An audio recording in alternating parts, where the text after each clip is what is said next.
retributive actions that we should trade off for like one person. Let's say it was one person's death versus a billion people undergoing who deserve to set for undergoing suffering. I mean, I've never thought about it, but my first intuition is that there couldn't be such a number. No.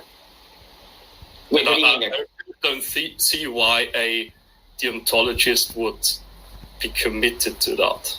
Well, no, I'm just asking you what your view is. Yeah. Okay. Sorry. Yeah. So my intuition is that there's no such number. No. Okay. So. Sorry. Good.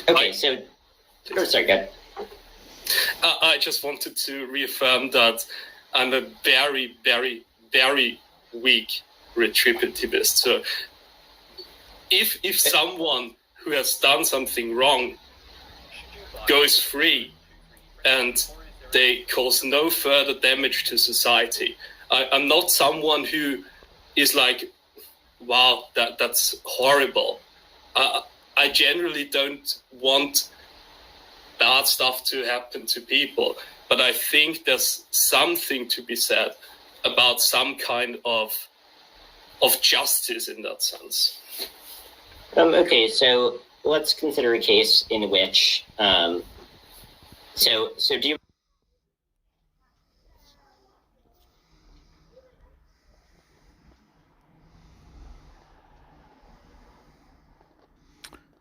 give over?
Are you familiar with Norcross's argument for why some number of headaches aversion is more important than saving a human life? I don't think I am, no. Okay, so let's say that, so presumably, if you could either prevent, say, one human life or prevent 10 instances of, let's say, paralysis, which really, really damages human life, where if someone's just fully paralyzed, presumably preventing the 10 cases of paralysis, that would be better. Or it doesn't have to be 10, it can be 20 or 30, but some number. And if you could prevent 10 cases of, like, mostly paralysis, or sorry, for every, if versus 30 cases of paralysis, you could instead prevent 80 cases of mostly paralysis. Presumably you should prevent the 80 cases of mostly paralysis. And then something slightly less bad than that. Enough of those you should prevent over that. And enough of that, something less bad than that. And so we can keep going down this process where we make the experience slightly less bad until we get all the way to headaches. And so then we get to the conclusion that a sufficiently large number of headaches averted, assuming you accept transitivity. Do you accept transitivity? I don't. You don't accept transitivity. Okay, what do you think about the money pump argument? I can explain the money pump argument. I don't think I'm familiar with it. Okay, so the money pump argument is, suppose that you prefer A to B, B to C, and C to A. So if you prefer A to B, if you prefer it A to B, you'd be willing to trade B and a little bit for A. If you prefer C to A, you'd be willing to trade A and a little bit for C. You prefer B to C, you'd be willing to trade C and a bit for B, and then you just keep going in the circle where your set of preferences results in paying a little bit and moving in circles, which, if consistently applied, you can take all your money or bring about an infinitely undesirable state of affairs that's perfectly consistent with your preferences. Mm-hmm. That seems bad. It seems like the correct set of preferences should not consistently result in an infinitely undesirable state of affairs. Mm-hmm. Yeah, I agree. I gotta say that I think you're much more familiar with the literature on transitivity. So I'm quite sure that if we go down that road, I won't be argue against you that well. But I think that the view that I would take here is some kind of a Moorian shift here. So if the acceptance of transitivity leads us down to conclusions which are completely outrageous, such as we maybe could argue about that later on, such as the repugnant conclusion or the thing you mentioned previously. I want to talk about the repugnant conclusion. I'm just going to say, well, maybe I haven't read enough about it. Maybe I can't explain to you why it fails. But if I can trust anything at all, then I can't accept that conclusion. And so the premise needs to be wrong. Well, I think to the extent that we have just the most robust possible arguments for accepting transitivity, which involve, one, the fact that transitivity just is incredibly intuitive and obvious. I mean, to me, someone who rejects transitivity, it feels like they don't understand the meaning of mortal terms, of the term better than. But even putting that aside, we can show that if you have intransitive preferences, that you can be money pumped, where on your consistent application of your preferences can result in an infinitely undesirable state of affairs. To me, that would strike me. And there's another argument that I can present for accepting transitivity. To me, sometimes the correct answer is going to be unintuitive. But to me, that strikes me as sort of like rejecting the laws of supply and demand because you don't like what it says about the minimum wage and you find that to be unintuitive. It's just that there are more fundamental principles that are much more obvious that can be sort of proved rigorously than the other principles. And so, I think we have lots of intuitions which are just as fundamental, which are opposed to views that transitivity would entail.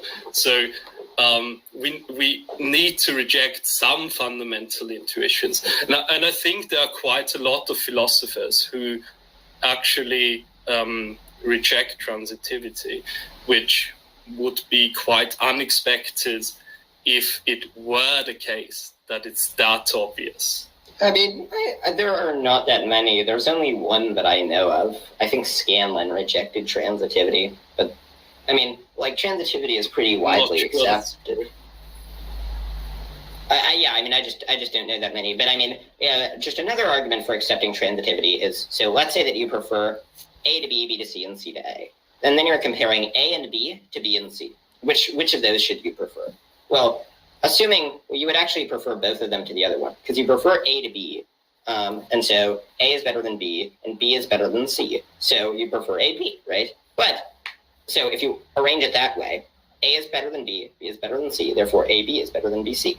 But if you arrange it the other way, C is better than A, and B equals B. So depending on how you arrange it, you get contradictory results. So if you accept dominance, that if, this is an informal statement of it, but dominance says that if you have x1, x2, y1, and y2, if x1 is better than y1, x2 is better than y2, then x1 plus y1 is better than x1 plus x2 is better than y1 plus y2, assuming there are no significant relationships between any of them. If you accept that, and you accept that if A is better than B, B is not better than A, then as Huber showed, it follows from that you should accept transitivity. Transitivity is just I think very obvious. But, yeah, so we can continue with this, and you can give me quite a lot of examples to which I might not have a good reply, Okay. but my We can talk- answer will basically be the same. Yeah, we can talk about the repugnant conclusion, because I've been reading about the repugnant conclusion recently, Yeah, and I get very excited about the repugnant conclusion. We can, but it might not be that fruitful, because if I reject transitivity, then I don't think it's that hard to answer. Oh no! Even if you reject transitivity, then there are still reasons to accept the repugnant conclusion. So one of them is, so there was I forget the name of it. This was described by Budolfsson in a paper. Budolfsson and someone else whose name I'm blanking on. But so if you have a scenario in which you prefer, in which, so any plausible view of population and axiology will hold that if you could either add to a population 10 billion people with high positive utility, or some vast number of people with lives barely worth living, that you should add the vast number of people with lives barely worth living, depending on other features of the population. So, for example, let's suppose that we're average utilitarians.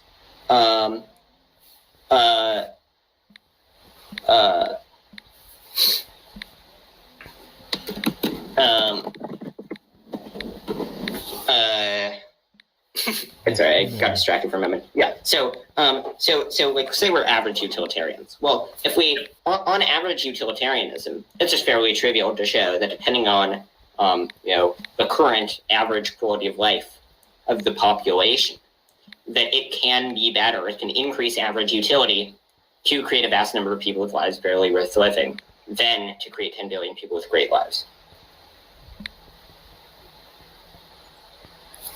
So, like, do you have a view in terms of population axiology that allows you to escape the repugnant conclusion?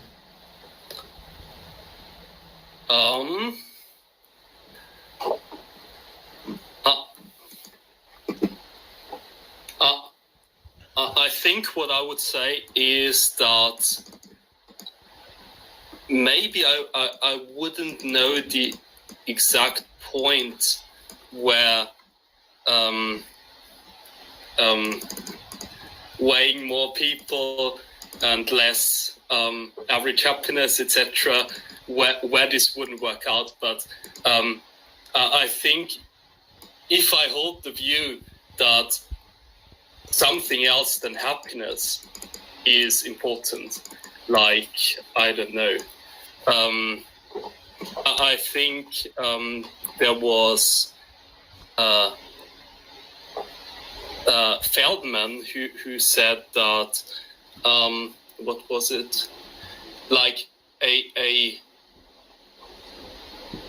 society which would result from the repugnant conclusion would lead to people who don't get what they deserve, because they don't have a certain standard of happiness, or because they don't get the right, sorry, I can't think of the English word, the right desert for the good thing they've done. And in that way, we could say if we don't reduce the worth of a human life to the happiness, that such a society could still be bad, even if I can't tell you the exact point where this occurs. Okay, so so as Arrhenius proved that if you accept the following 5 principles, then you have to accept the repugnant conclusion.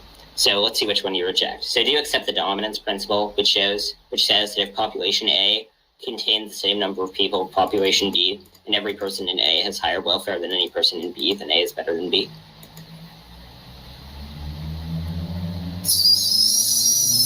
seems intuitively reasonable. Okay, to accept the addition principle, if it is bad to add a number of people, all with welfare lower than the original people, then it is at least as bad to add a greater number of people, all with even lower welfare than the original people. Seems reasonable as well. Do you accept the non-anti-egalitarian principle, which says that a population with perfect equality is better than a population with the same number of people, inequality, and lower average, and thus lower total welfare?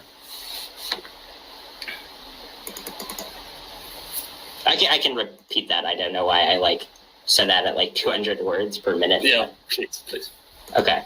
So a population with perfect equality is better than a population with the same number of people, inequality, and lower average, and thus lower total welfare.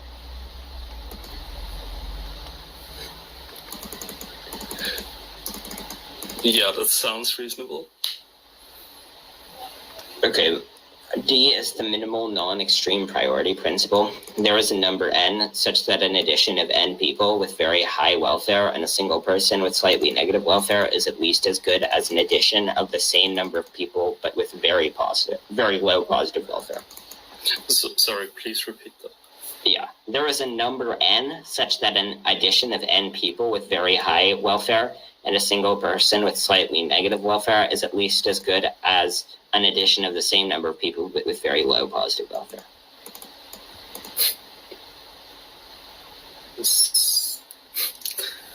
Yes, sounds reasonable as well. Okay, and E is the rejection of the sadistic conclusion. When adding people without affecting the original people's welfare, it can be better to add people with negative welfare rather than positive welfare. Yeah, so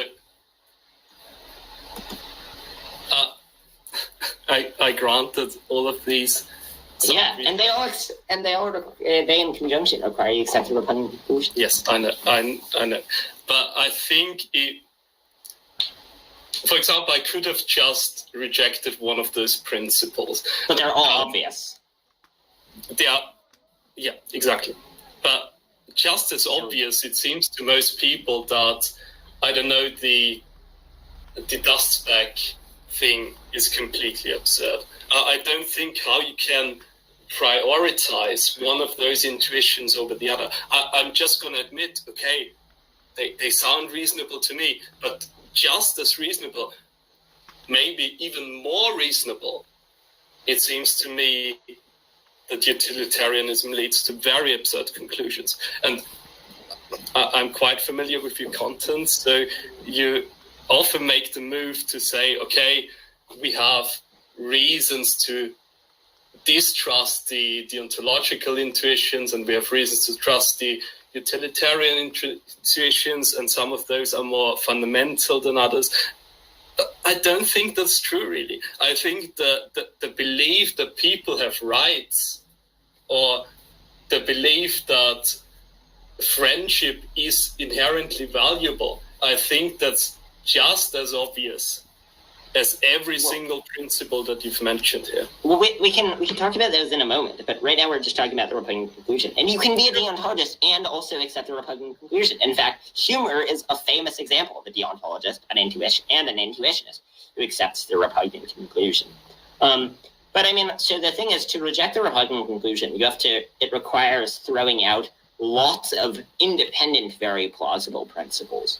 So I would rather accept the independent, very plausible principles. I mean, okay, let's just take another example. So let's say that rather than being about 10 billion people with awesome lives versus vast number of people with lives that are barely worth living, let's say it was just one person with an awesome life versus 10 billion versus lots of people with lives that are barely worth living. Would you really prioritize creating the one awesome life over the many, many people? I wouldn't. But okay, so why does I mean, for example, one obvious reason for this is that I, as a objectivist theorist, believe that things like friendship, like community, are inherently valuable. Obviously, one person, that's not a good state of affairs. But presumably, it's not the only thing that's valuable. But okay, let's say you had 8 people, enough to be you had the cast of friends, so they're all good friends with each other, okay? And you could either create the cast of friends or some vast number of people with lives that are sort of barely worth living. Which one would you create? I don't think it works with 8 people because, I mean, I just mentioned friendship, but other things that are valuable are our modern democracy or our scientific enterprise, our... But those are some things that are worthwhile, but those are not the only things that are worthwhile. And presumably those things are infinitely more worthwhile than high positive welfare. So presumably there would be a state of affairs with much higher positive welfare than our current one that is an overall better state of affairs than one in which we have democracy, right? I mean, if you had a choice between us having democracy or all of our lives being 10 billion times better, presumably making them 10 billion times better would be better. Right. Yeah. So I agree that it's not. Okay. So then if you make the well-being sufficiently great, then the well-being is enough to outweigh all the other people. But I mean, we can just take a slightly modified example. So let's say that you have our current society as it is, and you can either create a vast number of people's lives barely worth living, or create one extra person with a great life. Which one would be better to create? Let me think about it.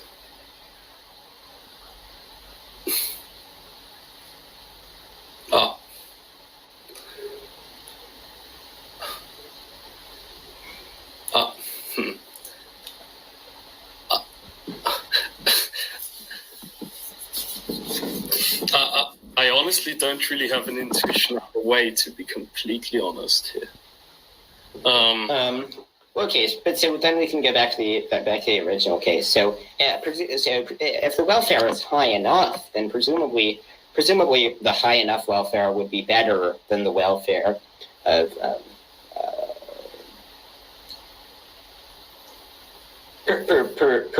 presumably the welfare that's high enough would be high enough to be better than the welfare that's like decently high, but where the person gets to participate in democracy and read books with their friends, right? So, and if that's better than the other one, then if you could either create one person with very high positive welfare or create a vast number of people's lives barely worth living, then it seems like it would follow from your view, unless you think that there's some intrinsic feature of other people which affect the value, which non-causally affect the value of producing an extra person. Unless you think that, then it seems like you have to accept that you should bring about one person with an awesome life rather than lots of people with lives barely worth living. And yet that seems absurd. That seems way more unintuitive than the repugnant conclusion. Does it really? Yes. And I mean, I've also given, I've given you a series of principles. So what you have to do is you have to reject at least one of the incredibly obvious principles that was given by Arrhenius. Mm-hmm. You have to reject transitivity, find some way of escaping both the money pump objection, the objection given by humor, and also the something that overpowers the very potent intuitive argument for accepting the repugnant for accepting transitivity. And then you also have to answer the argument reject the intuition from Budolfsson and Spears, which shows that on every current view of population axiology, it can be better and certain, depending on the current population, to create an extra 10 billion, or a vast number of people's lives barely worth living, rather than 10 billion people with great lives. And I mean, that just seems like a much, much, much, much greater theoretical cost than just accepting the repugnant conclusion, especially because we know that humans are not especially good at aggregating small quantities and at reasoning about very large numbers. And so I think that in cases like that, when you have so many principles on the other side, you should shut up and multiply, to quote Yudikowsky. I think the objection that we aren't that good about reasoning about high numbers, I don't think it works, because the intuition isn't that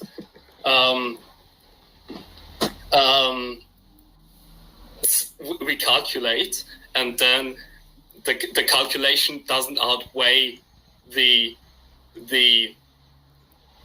our intuition isn't that the math doesn't work out, but the intuition is that doing that kind of math is itself wrong. Our intuition is that there's something wrong, inherently wrong, about a society where everyone has a life that's barely worth living. And because you mentioned that I have to bite so many bullets here, I think that is true. I think utilitarians have done. Sorry, I said glad we're in agreement. I think utilitarians have done a pretty good job at defending the repugnant conclusion. But I think if we, for example, also look at the reverse repugnant conclusion, I don't see how it's obvious at all that I have to bite a bigger bullet than the utilitarian.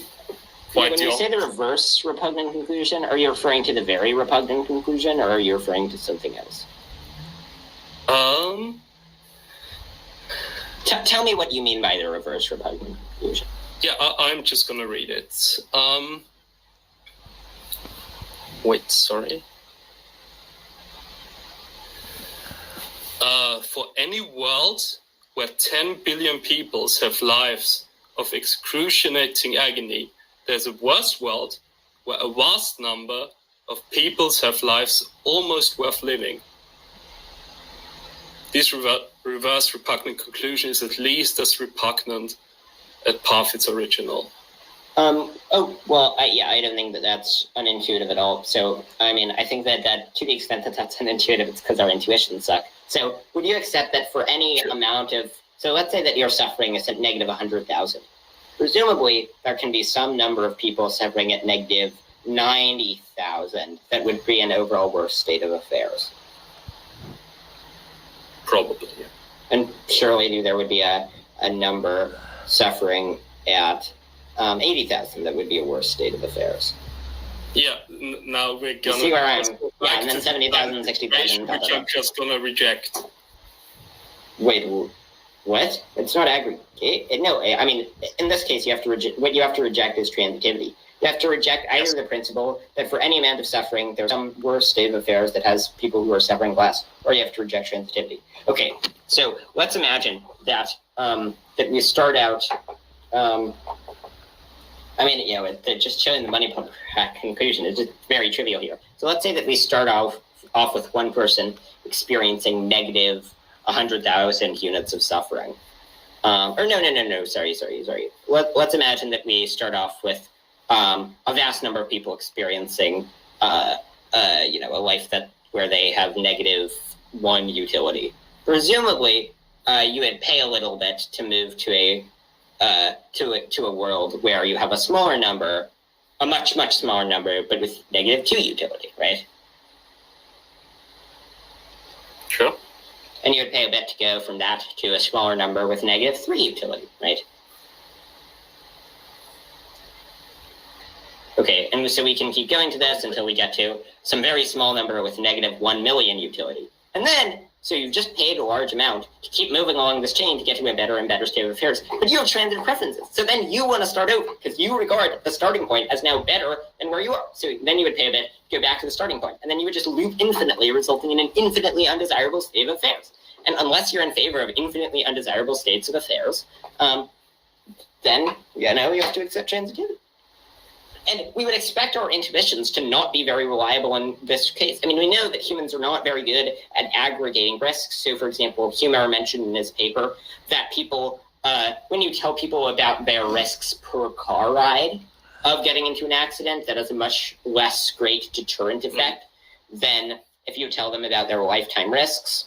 We know that humans just can't conceptualize large numbers. So, to our minds, there's no difference between a million and a billion. It's really hard to have a salient picture in one's mind of, a billion people enduring small amounts of suffering.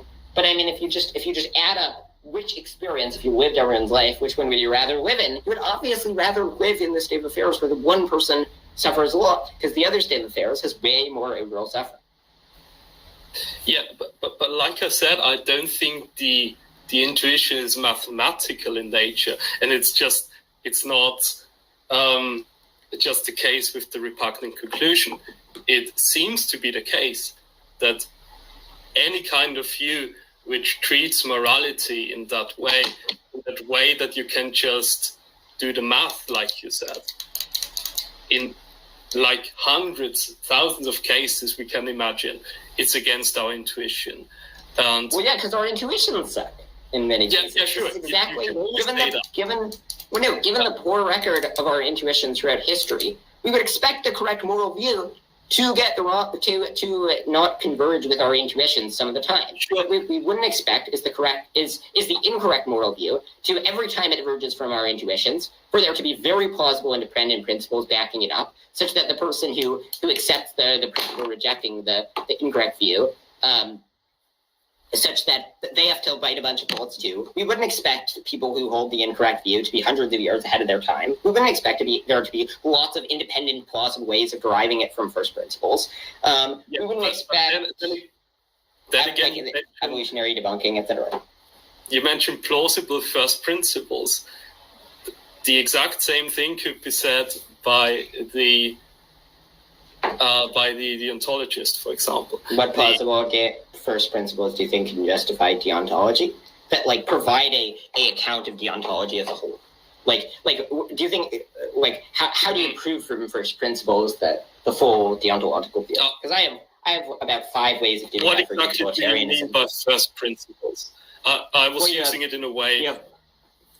Yeah, so I was describing plausible seeming axioms that, if all true, Yes. entail the moral view. So that's true of utilitarianism, for example, if we accept Harsanyi's principles, if we accept some of mine, not to toot my own horn, if we accept Sidgwick's, etc. And all of these are independently plausible. And you have nothing like that for deontology. The deontologists can't even agree on what a right is, much less provide a simple way of getting rights, all of them, from first principles. I think the vast majority of deontologists would agree, for example, that persons have rights, that persons are sorry? No, sorry, go ahead. Did you say something? No, would agree that persons have inherent worth because they are persons. I think there are many obvious cases. Almost all deontologists believe in the doing allowing distinction. I think there are many obvious principles. I think if you ask people on the street which they find more intuitive, the case that people have rights, or that friendship is valuable, or that transitivity is true, I really don't think that there's a huge difference. I think 99% of people would affirm both. But people on the streets, you don't ask them, they presumably don't understand the full moral picture. But all the things that you're saying, wasn't disputing the point I was making. The point I was making is that you can derive utilitarianism from a variety of diverse, independent, plausible axioms. There's no way to do that for deontology. The fact that there's groupthink among the deontologists, and they happen to agree on a bunch of what these rights are, does nothing to show that you can derive deontology from plausible first principles. I agree that people have intuitions about rights. People's intuitions about rights tend to be relatively shared. I think there are some devastating objections to this whole notion of rights, but I don't really see why a non-moral axiom would be worth more than a moral axiom. Who says it's a non-moral axiom? Who says it's a non-moral axiom? I guess transitivity is, sure. But, exactly. Transitivity, as applied to the moral case, is moral axiom. I think your argument was that you can derive utilitarianism from things like transitivity. Whereas Well, no, I it's have not to from-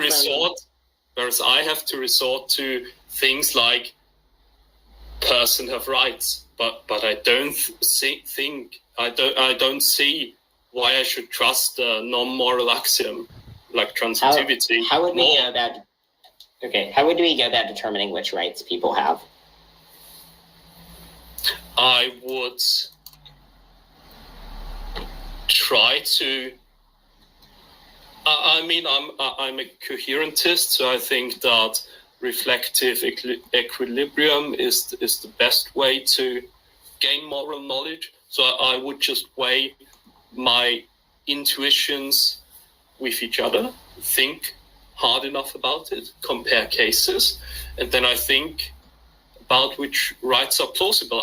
It seems completely obvious to me that people have rights.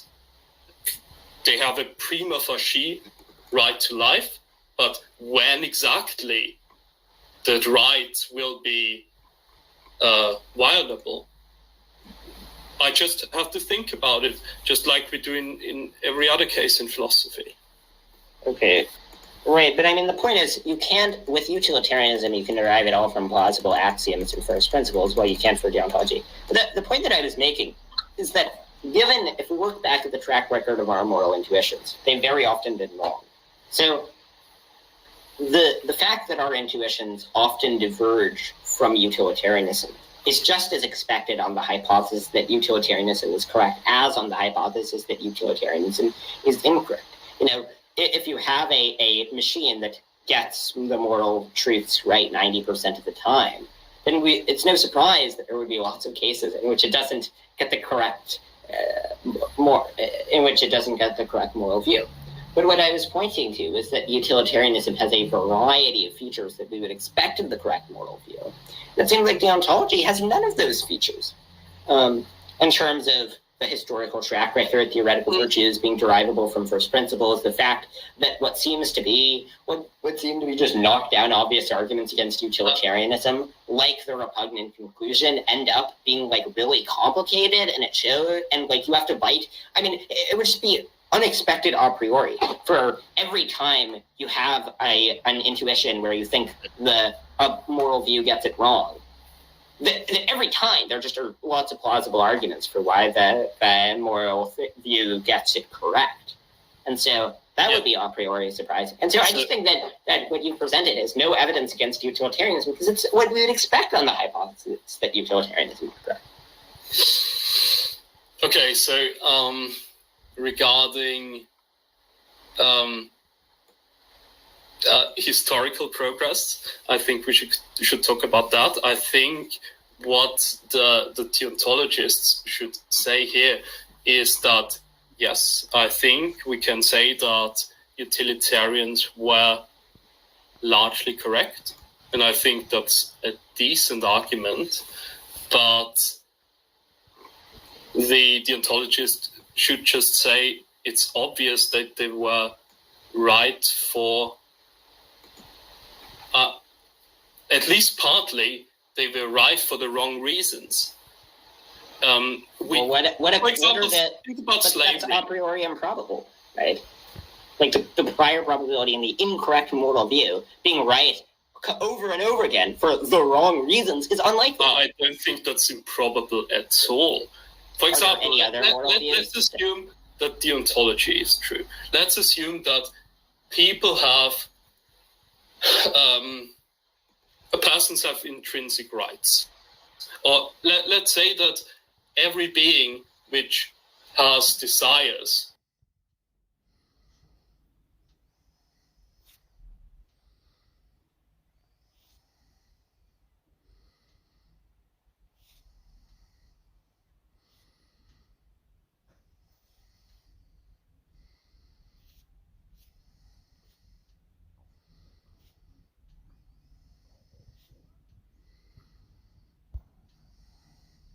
for simplicity. And then God creates, right? And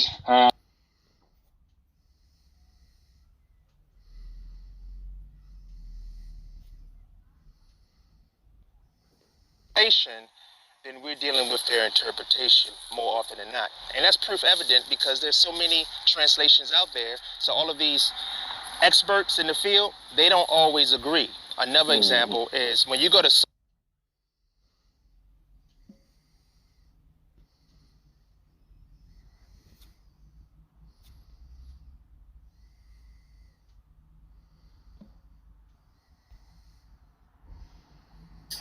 has somewhat of a right, so including animals, then it wouldn't be unexpected at all that utilitarians also gets it right, because it's a feature of persons, of people with desire, that they also can feel pleasure and pain. It would just be like an epiphenomenon. Not the pleasure and the pain is the reason why utilitarianism got it right, sorry. But the fact that everyone who has desires in the actual world also experiences pleasure and pain. And I think that's exactly what our intuition tells us. 100 years later, we don't think slavery was wrong because we didn't think about the pleasures and the pains of black people. No, we recognize that black people are people like us. They are persons who deserve respect. Well, in virtue of the fact that they are persons, they deserve to have their interests considered. But okay, so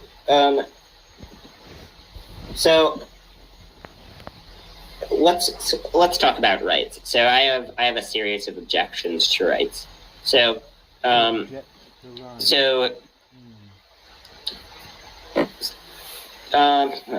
have so many objections. I'm not sure which one to get. Okay, so do you accept that a perfectly moral third-party observer should hope for you to act morally?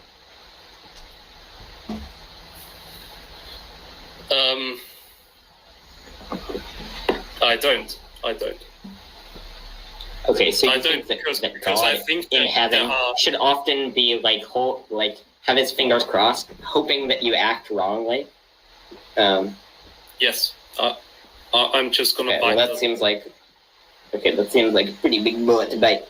But okay, so I don't. So, for example, if we think about a paradigmatic case of a deontological obligation like promise keeping, I think it seems perfectly reasonable to think that if I promised my uncle to, I don't know, donate 100 euros to, I don't know, charity A, but it turned out that charity B is more efficient, then I have a perfectly good reason to donate to charity A, but the other person should think, well, he should donate to charity B.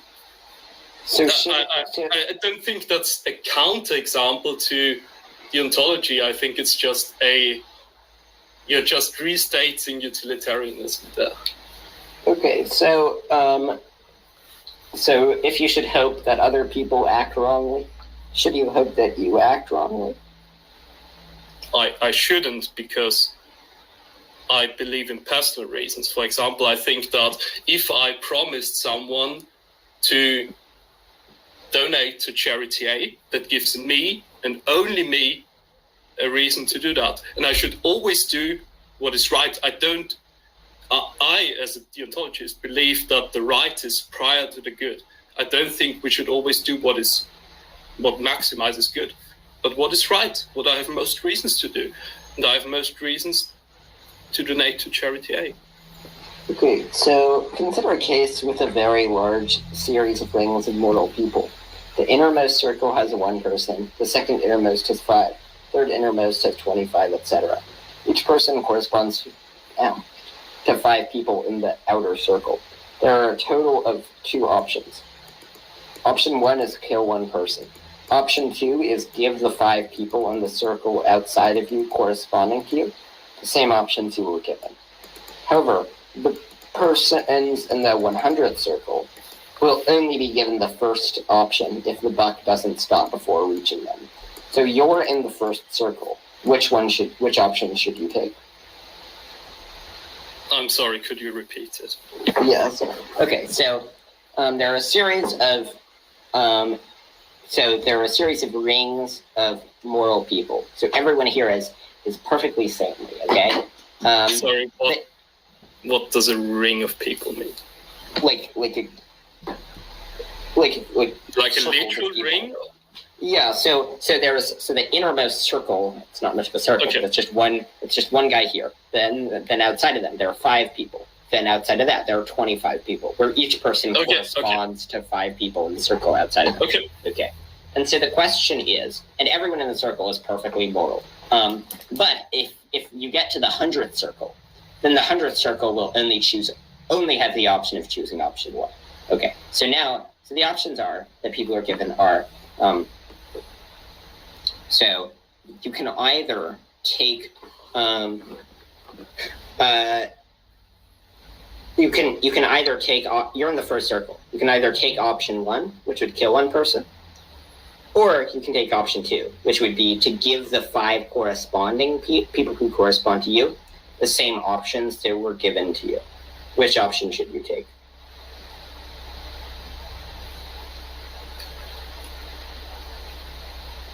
Wait, so am I aware when I make that decision? Am I aware of all the Yes. consequences? Yes. Yeah, you are.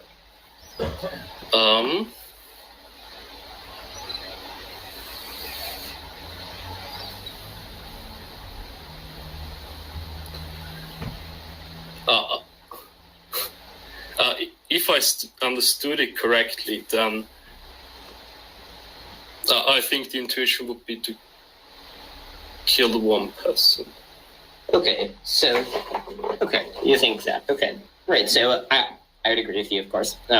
So now the question is: so suppose that you could either kill 1 person, or you could kill 1 person to prevent the 5 people in the circle in the ring outside of you from only having the first option. So it's a question of whether you should kill 1 to prevent the 5 other people from killing 1.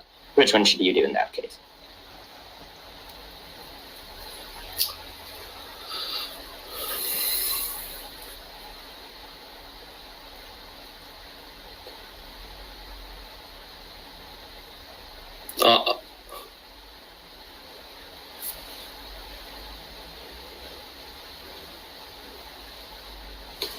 Yeah, I think in that case you should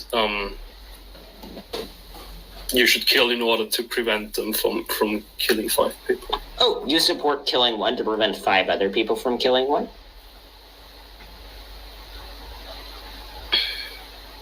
Wait, really? Okay. Should you kill to prevent 2 other people from killing 1?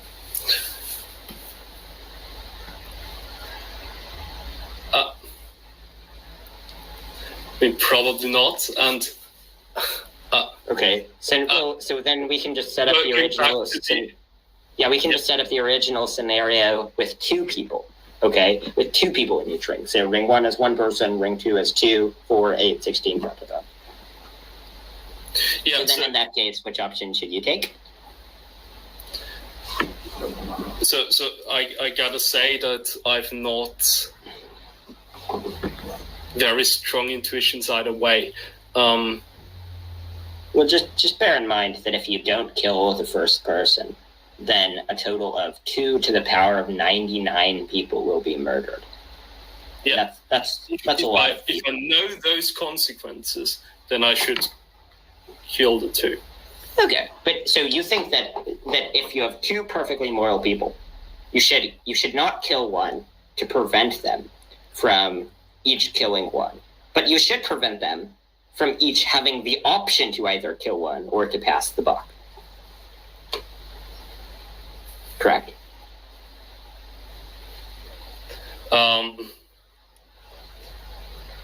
Having in mind the potential consequences of what that would entail if they had the option, if I understand it correctly. Okay, well, so then that requires rejecting the very plausible principle that giving a perfectly moral being extra options shouldn't be a bad thing. So if you can either do A to prevent Jesus from having only option one, Jesus is just a stand-in for a perfectly moral guy, or you can do A to prevent Jesus from having either option one or two. Giving a perfect being extra options can't be a bad thing. But your view commits you to the notion that giving a perfectly moral being extra options can be a bad thing. That seems like quite a bullet. For example, it could be if that being isn't aware of all the consequences. No, the being is aware of all the consequences.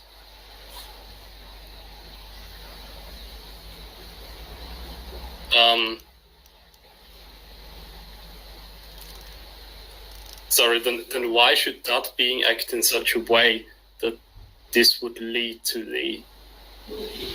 Okay, you've agreed that if you were perfect, that you should not kill one person to prevent two other people from killing one person, correct?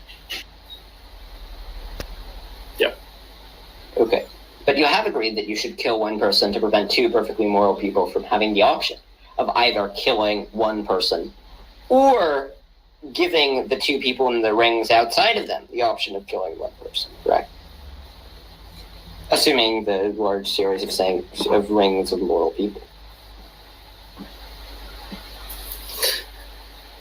Yeah, so I have a really hard time following the case, to be completely honest with you. So you have a series of rings of moral people, okay? So you can kill one person. So you have two options. Option one is you kill one person. Option two is you give the two people in the ring outside of you, who corresponds to you, the same options that were given to you. So they'll each have the option, having the two people who correspond to them, the option of either killing one person or giving the two people outside of them the option, and those people. And so the rings will stand out. And so you've agreed that if they only had option one, that you should kill that you should not kill one person to give them only option one. But you should kill one person to give them options, to prevent them from having options 1 and 2. And so that commits you to the notion that giving a perfectly moral person extra options can bring about an overall less desirable state of affairs. Such that if you give a perfect being more, if you can either kill one person to prevent two perfect beings from having one option, or kill one person to prevent two perfect beings from having both options. You shouldn't do it in the case of one option, but you should do it in the case of two options. Because giving a perfect being who will always choose the correct option, giving them extra options, can be a bad thing. And can be a thing such that it makes it more important to kill a person to deprive them of that extra option. And that just seems like a ridiculous view.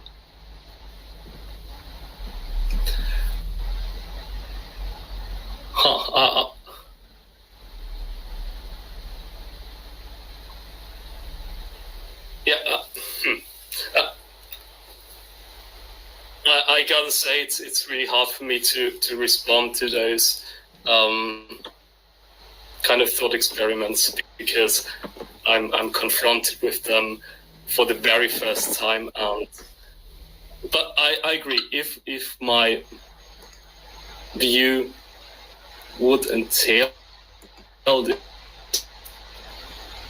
then this would sound like some kind of a problem. I agree with that. Yeah, so your view, I think, does entail that. I'll link an article in the chat just for those who are interested about this. So, okay, so now,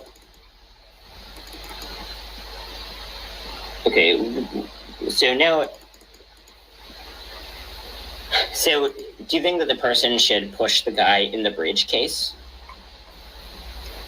I don't think so, no. Okay. Absurd. No, I'll give a reason why I think that's wrong, rather than just emote. So let's say that you have a similar case. So the deontological bridge principle, which says that you shouldn't push the person off the bridge to stop the trolley from killing 5 people. Presumably that scenario, that principle is morally no different from the deontological switch principle, which says that you shouldn't push a person off a bridge to call them to fall on a button, which would lift the 5 people to safety, but they would not be able to stop the trolley. So let's say that you push the guy off the bridge, it hits a button, it parachutes the 5 people up, but then the trolley runs them over. Presumably you shouldn't push the person in that case, correct? You shouldn't, but I'm not entirely sure whether those are exactly equivalent. I think one. I mean, it seems roughly. I mean, the only difference between the two of them is that in one of them, the people are lifted up to safety, which them being lifted up to safety does not matter, right? Given that they're not at any risk because the guy has already stopped the train. So just the only difference is in one of the scenarios, they move upwards in ways that affect no one. Presumably, people being moved upwards does not affect the overall desirability of the situation, right? Sounds reasonable. Okay, cool. So now say that someone is in the switch scenario. So they're deciding whether or not to make the decision. And then a genie appears to them, as happens, and every time you're deciding such things. And the genie gives them the following choice. So he'll push the person off the bridge onto the button, but then he'll freeze the passage of time in the external world. So the decision maker can have 10 minutes to think about it. At the end of the 10 minutes, they could either lift the one person who was originally on the bridge back up, or they can let the 5 people be lifted up. So do you think it would be reasonable to accept the genie's offer? The genie's offer is basically just to you push the guy, but just to sort of delay the decision. You can undo it at any time over the course of those 10 minutes. Presumably, it wouldn't be wrong to take the genie's offer, right? Probably not. Okay, so if at the end of 10, so it seems reasonable to take the genie's offer. But then at the end of the 10 minutes, the genie comes back to them, and then they have 2 options. They can either lift up the one person who they pushed before to prevent that person from being run over, or they can lift up the 5 people. It seems obvious that they should lift up the 5 people. But this is analogous to the switch case, which is analogous to bridge.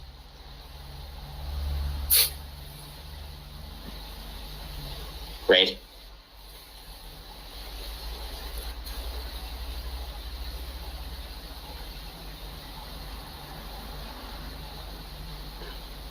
Yeah, I think that's an interesting example. Okay, so then if they're given the genie's offer, then they can either undo their original action. But remember, undoing their original action involves basically lifting that one guy up to put 5 people back into jeopardy.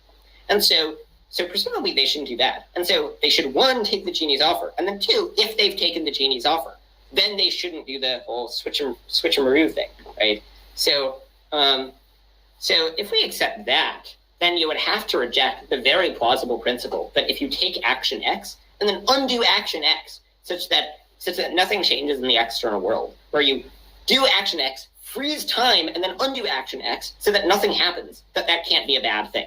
So you either have to accept that they should airlift the person back to put the 5 people down, which seems absurd, or you have to reject this very plausible principle that if you take an action when time is frozen and then undo it before any time passes in the external world, that pair of actions can't be immoral.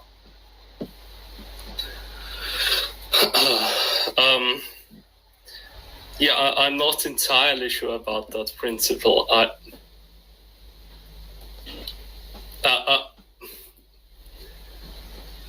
I think what's important in that case is what happens in someone's head while they reason about this, and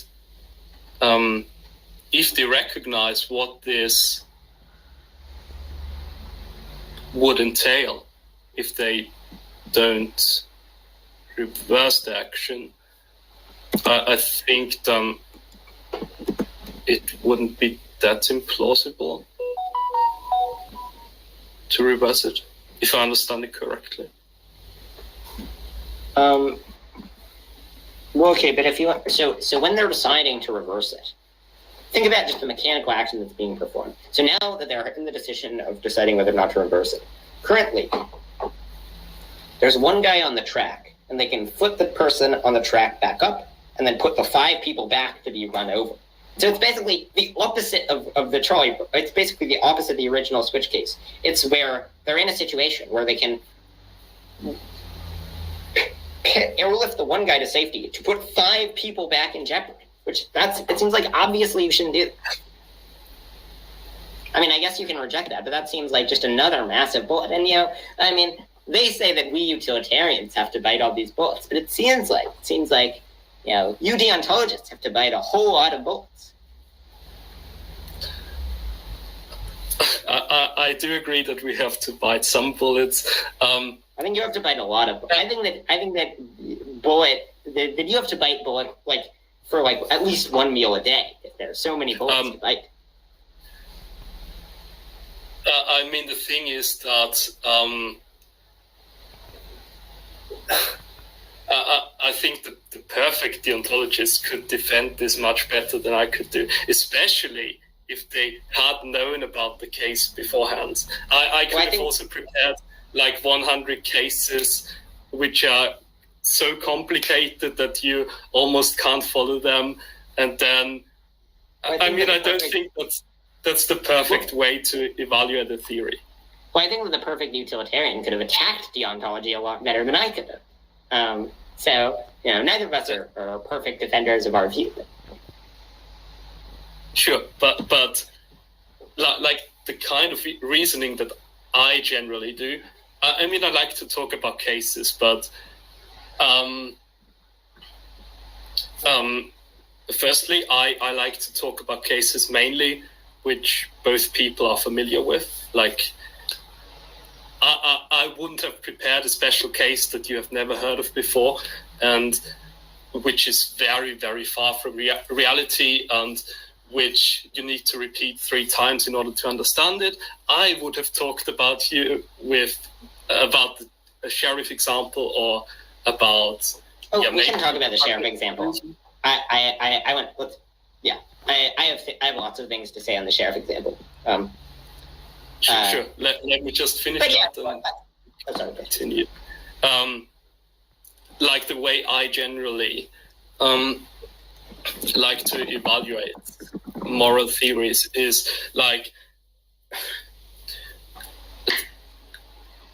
to think about it more generally, in how far they explain a very vast range of our judgments and of our intuitions. And I don't think, for example, the last case, I don't think it really shows that deontology doesn't correspond to many of our basic intuitions. I think it has shown that I'm not ad hoc able to defend myself in this very particular case, but I don't think it's that harmful to deontology in general. And now, if you want to, we can talk about the sheriff. Yeah. Okay. So one first point, I think. Okay, let's explain the sheriff case. So a mob of people plans to kill 5 innocent people. It's 5 every time in every thought experiment. So they're planning on killing 5 innocent people, unless you, as the town sheriff, say this guy committed the murder, and then they'll kill that guy, but not kill the other 5 people.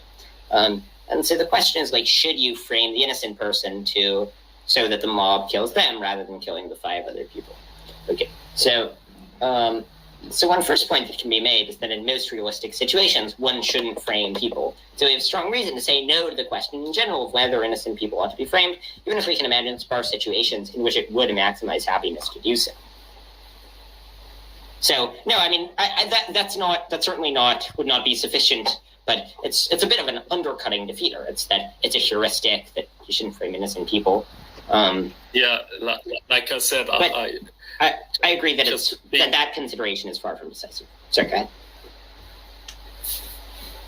Yeah, I think like again, if we refer to instrumental principles, I think we just get the intuition wrong. It's just like if we have the intuition that 2 + 2 = 4, and we talk about our intuition that 3 + 3 = 6. It's just a different topic to me. The intuition is that justice is inherently valuable. The intuition is that you should only punish people insofar as they are blameworthy. And the intuition is that there's at least something bad about this case. The deontologist, I'm not an absolutist. I'm not a hardcore Kantian, so I don't think there's no number where this can be outweighed. But it seems very obvious to me that there's something wrong about this, independently of consequences.